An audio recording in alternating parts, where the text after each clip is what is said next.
இன்றைக்கான வீடியோ வந்து ஒரு டிஏஎம்எல் தான். லைக் ஒரு ரெகுலர் டே தான். பட் இதில் வந்து ஸ்பெஷலாக பண்ணியிருக்கோம். அது என்னன்னு சொல்லி நீங்கள் ஆல்ரெடி ஒவ்வொரு வீடியோ பார்த்துட்டு தான் வந்திருப்பீங்க, தமிழ்லேயும் பார்த்துருப்பீங்க. இருந்தாலும் பரவாயில்ல, லாஸ்ட்டாக அதை நான் மென்ஷன் பண்ணுறேன். சரி வாங்க, டைம் மிஸ் பண்ணாமல் வீடியோக்குள்ளே போகலாம். ஃபஸ்ட்டு வந்து எழுந்த உடனே பிரேக்ஃபாஸ்ட்க்கு லஞ்சுக்கு எல்லாத்துக்கும் வெஜிடபிள்ஸ் தேவையாக இருந்தது. சரின்னு சொல்லி அதை வாங்கிட்டு வந்து வச்சுருந்தாங்க. சரி அதெல்லாம் க்ளீன் பண்ணி ஃபஸ்ட்டு எடுத்து வச்சுட்டு அதுக்கப்புறம் லஞ்சும் பிரேக்ஃபாஸ்ட்டு எல்லாம் பண்ணிக்கலாம் அப்படின்னு சொல்லி எல்லாமே எடுத்து வச்சாச்சு. ஆல்மோஸ்ட் எடுத்து வச்சுட்டேன். இப்போ அந்த பேர் கருவேப்பிலை, கொத்தமல்லி அதெல்லாம் எடுத்து வச்சுட்ருக்கேன். அதெல்லாம் எடுத்து வச்சுட்டு நெக்ஸ்ட் என்ன பண்ணுறேன் அப்படின்னு சொல்லி பார்க்கலாம். அண்ட் இன்றைக்கி வந்து லைக் ஒரு 3 days அந்த மாதிரி கொஞ்சம் ஃப்ரெஷ்ஷாக இருக்கட்டும் வெஜிடபிள்ஸ்ன்னு சொல்லி ஒரு 3 days ஒன்ஸ் அந்த மாதிரி வீக்லி ட்வைஸ் அந்த மாதிரி வாங்கிக்கிற மாதிரி பார்த்துக்குறோம்.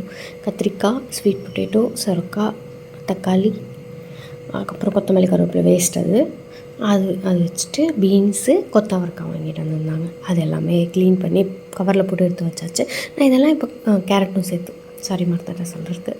ஆனால் இதெல்லாம் வந்து இப்போ நான் வந்து கவரில் போட்டு வச்சுட்ருக்கேன். இதுக்கு ஏதாச்சும் ஒரு நல்ல ப்ராடக்ட் இருந்தால் சஜஸ்ட் பண்ணுங்கள், கமெண்ட்ஸில் வந்து சொல்லியிருப்போங்க. நான் அதை வாங்கி யூஸ் பண்ணலான்னு இருக்கேன். அது வந்து நீங்கள் ரொம்ப நாள் யூஸ் பண்ணிகிட்ருக்கிறதா இருக்கணும், நல்லா லைஃப் வர்றதா இருக்கணும், அந்த மாதிரி இருக்கிற ப்ராடக்ட் சஜஸ்ட் பண்ணுங்கள். சரி வாங்க, இது எல்லாத்தையும் எடுத்து ஃப்ரிட்ஜில் வச்சிடலாம் அப்படின்னு சொல்லி இன்றைக்கி தேவைப்படுறதை மட்டும் எடுத்து வச்சுட்டு மற்றதெல்லாம் எடுத்து அப்படியே ஃப்ரிட்ஜில் வச்சிடலாம் அப்படின்னு சொல்லி எல்லாத்தையும் எடுத்து ஃப்ரிட்ஜில் வச்சுட்ருக்கேன். அது கண்டெய்னரே காலி, மொத்த வெஜிடபிள்ஸும் காலி. சரின்னு சொல்லி இன்றைக்கி ஃபுல்லாக வந்து ரீஃபில் பண்ணிக்கலாம் அப்படின்னு சொல்லிட்டு எடுத்து வச்சாச்சு. அதுக்கப்புறம் இன்றைக்கி லஞ்சுக்கு வந்து வெண்டைக்காய் பொரியல் செஞ்சுக்கலாம் அப்படின்னு சொல்லி அதே பிரேக்ஃபாஸ்ட்க்கும் கொஞ்சம் வச்சு சாப்பிட்டுக்கலாம். எப்படியாச்சு நிறைய வெஜிடபிள்ஸ் எடுத்துக்கணும், ஹெல்த்தியாக இருக்கணும்னு சொல்லி டிசைட் பண்ணியிருக்கோமே அப்படின்னு சொல்லிட்டு வெண்டைக்காய் உட்காந்து க்ளீன் பண்ணிகிட்ருக்கேன். இது க்ளீன் பண்ணிட்டு தான் நெக்ஸ்ட்டு சமைக்கவே போகணும். ஏதாவது சமைக்கிறது என்ன அப்படின்னு சொல்லிட்டு ஃபஸ்ட்டு வெஜிடபிள்ஸ் எல்லாம் ப்ரிப் பண்ணி வச்சிட்டாலே குக்கிங் வேலை கொஞ்சம் ஈஸி தான். வெஜிடபிளும் ப்ரிப் பண்ணிக்கிட்டே லைக் ஆஃப் அண்ட் ஆஃபாக இருக்கும் போது எப்படி சொல்கிறது, கொஞ்சம் தான் ப்ரிப் பண்ணியிருப்பீங்க, கொஞ்சம் ப்ரிப்பே பண்ணியிருக்க மாட்டீங்க. அப்படியெல்லாம் இருக்கும்போது ரொம்ப கஷ்டம். ஒவ்வொரு டிஷ்க்கும் தனித்தனியாக ப்ரிப் பண்ணுறது அதெல்லாம் ரொம்ப கஷ்டம். ஃபஸ்ட்டு எல்லாத்துக்கும் ஓரளவுக்கு ப்ரிப்பேர் பண்ணி வச்சுட்டு அப்புறம் சமைக்க போயிடலாம். இல்லை ஆனியன் மட்டுமாச்சும் கட் பண்ணி வைக்கலாம். ஏன்னா ஆனியன் வதங்குற நேரத்தில் நம்ம வந்து டொமேட்டோ கட் பண்ணிக்கலாம், அந்த மாதிரி வேணால் பண்ணலாம். பட் நீங்கள் 2-3 டிஷ்ஷாக பண்ண போகிறீங்க அப்படிங்கும்போது பெட்டர் நீங்கள் எல்லாத்தையுமே கட் பண்ணி வச்சுட்டு 2-3 கடாய் வச்சுட்டு சாட்டே பண்ணுவாங்களா, அந்த மாதிரி பண்ணிக்கிறது தான் பெஸ்ட்டு. எனக்கு தெரிஞ்ச வரைக்கும் நான் அப்படி பண்ணும்போது கொஞ்சம் ஃபாஸ்ட்டாக பண்ணுற மாதிரி ஒரு ஃபீலு. தென் நம்ம ஒவ்வொரு டிஷ்ஷுக்கு தனித்தனியாக கட் பண்ணி அப்படியெல்லாம் பண்ணும்போது நிறைய டிஷ்ஷஸ் பண்ணும்போது இதுதான் பெஸ்ட்டாக இருக்குது. சரின்னு சொல்லி அதுக்கு தான் எல்லாத்தையும் ஃபஸ்ட்டு ப்ரிப் பண்ணி வச்சிடலாம் அப்படின்னு சொல்லிட்டு ஃபஸ்ட்டு கட் பண்ணி எடுத்து வச்சாச்சு. அப்புறம் போய் கழுவிட்டு வந்தாச்சு. கழுவிட்டு வந்துட்டு இந்த மாதிரி எல்லா வெஜிடபிள்ஸுமே கட் பண்ணியாச்சு. அன்றைக்கி செய்ய வேண்டிய பொரியலுக்கு டொமேட்டோ, ஆனியன், கார்லிக், அதுக்கப்புறம் அதில் என்னென்ன வெஜிடபிள்ஸ் போடுவோமோ அது எல்லாமே கட் பண்ணி எடுத்து வச்சுட்டு அதுக்கப்புறம் தான் நான் கிச்சனுக்குள்ளே போய் சமைச்சிட்டு அப்படியே பிரேக்ஃபாஸ்ட் முடிச்சுட்டு லஞ்சுமே செஞ்சு வச்சிடலாம், ஒரு வேலையாகிடும் அப்படின்னு சொல்லிட்டு. வேணால் ரைஸ் மட்டும் நாங்கள் சாப்பிடும்போது வடிச்சுப்போம். மற்றதெல்லாம் மோஸ்ட்லி மார்னிங்கே வச்சுட்டா கொஞ்சம் அப்படி இருக்க மாதிரி இருக்கும். அதனால் மோஸ்ட்லி மார்னிங்கே செய்கிற மாதிரி பார்த்துக்கிறது. ஒரு சில டைம் முடியாது, பிரேக்ஃபாஸ்ட் செய்யும் போதே டயர்டாக இருக்கும், அப்போ வந்து லஞ்சு அப்புறம் செஞ்சுக்கலாம் அப்படின்னு இருக்கும். ஒரு சில டைம் இருக்காது, ஒரு சில டைம் வந்து சூடாக சாப்பிட்ணுன்னு இருக்கும்ல, அப்போல்லாம் வந்து மதியம் லஞ்ச் தனியாக செஞ்சுக்கிற மாதிரி தான் இருக்கும். மோஸ்ட்லி சாம்பார் அந்த மாதிரி செய்யறதோ இல்லை பொரியல் செய்கிறதோ காலையில் செஞ்சுட்டா கொஞ்சம் ஈஸியாக இருக்கும் மதியம் நமக்கு வேலை. அதுக்காக தான், மற்றபடி வேறு எந்த ரீசனும் இல்லை.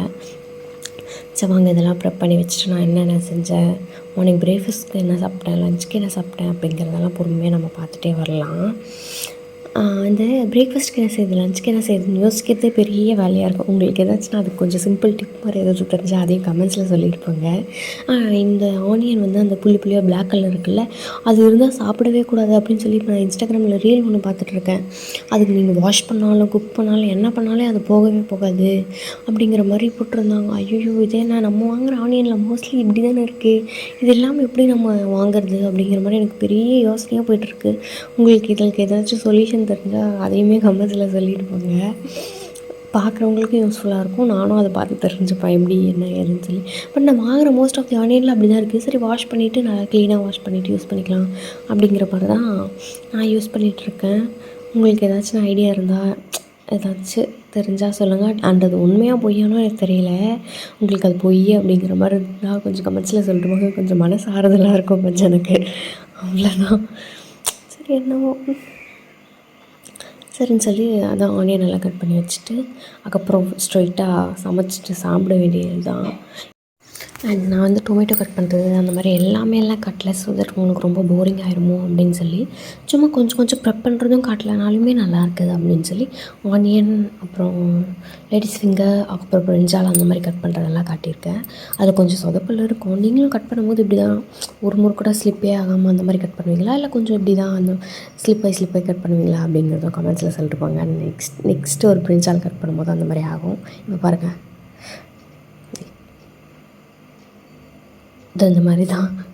இந்த மாதிரி உங்களுக்கும் ஆகுமா அப்படின்னு சொல்லி சொல்லுங்கள். எனக்கு சில டைம் ஆகும். அதில் வந்து இந்த லைக் எப்படி சொல்கிறது, பூச்செல்லாம் வச்சுருக்கோம். பிரிஞ்சால் கட் பண்ணும்போது நீங்கள் அதெல்லாம் பார்த்து தான் கட் பண்ணணும், கொஞ்சம் உஷாராக. நான் பார்த்து தான் கட் பண்ணேன். உங்களுக்கு வீடியோவில் வேணால் நான் டப்புன்னு கட் பண்ணுற மாதிரி தெரிஞ்சிருக்கலாம். பட் நான் பார்த்துட்டு சைட்லலாம் பார்த்துட்டு அப்புறம் தான் கட் பண்ணேனே. அதுதான் பண்ணி முடிச்சுட்டு சரி பிரேக்ஃபாஸ்ட் செஞ்சு சாப்பிட்றலாம் அப்படின்னு சொல்லிட்டு பிரேக்ஃபாஸ்ட்டுக்கு தோசை தான் பண்ணியிருந்தேன்.